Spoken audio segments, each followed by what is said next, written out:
یہ سب کچھ میاں صاحب کو یا مسلم لیگ نون کو کرنے کی ضرورت کیوں تھی؟ کیا میاں صاحب فورس ایگزائل پر تھے یا میاں صاحب سیلف ایگزائل میں گئے تھے؟ نہ میاں صاحب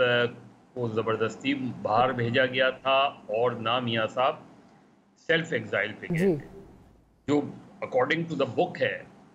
وہ تو یہ تھا نا کہ میاں صاحب علاج کی غرض سے ملک سے باہر گئے ہاں تھے اور انہیں جلدی واپس آنا تھا۔ ہاں اب یہ جو بیانیہ ہے اس میں ظاہر ہے ڈینٹ پڑا کیونکہ ہوں میاں صاحب واپس نہیں آئے، اور اب جس انداز میں جو گفتگو اس کے بعد ہم نے سنی ہوں چند مہینوں بعد، ہوں اس سے تو یہ بات واضح ہوئی کہ میاں ہوں صاحب غالباً علاج کے غرض سے نہیں گئے تھے، ہوں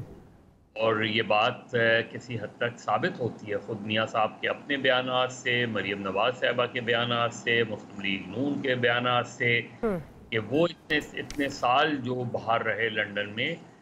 وہ محض جس بنیاد پر وہ یہاں سے گئے تھے اور جس بنیاد پہ وہ کورٹ کو ایشورنس دے کے گئے تھے تو وہ تو بنیاد نہیں تھی۔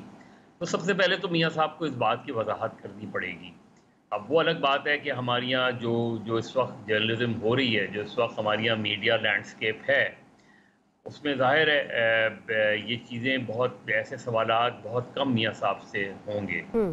میں نے ابھی تک کم سے کم اتنے سارے صحافی، درجنوں صحافی میاں صاحب کے ساتھ گئے ہیں، ہوں میں نے کوئی اگر میں غلط ہوں تو correct me if I am wrong, کہ میں نے کوئی ایک میاں صاحب کا سنگل انٹرویو نہیں دیکھا ہوں اتنے عرصے میں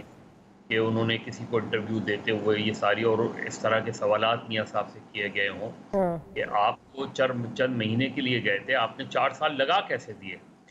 میاں صاحب جب یہ شکایت کرتے ہیں کہ میں 15 سال جو ہے یا تو جیلوں میں رہا ہوں یا جلا وطن، یہ بات ٹھیک ہے کہ 12 اکتوبر 99 کے بعد جو 2 سال میاں صاحب کو جیل میں رکھا گیا وہ دراصل جنرل مشرف کو جیل میں ہونا چاہیے تھا،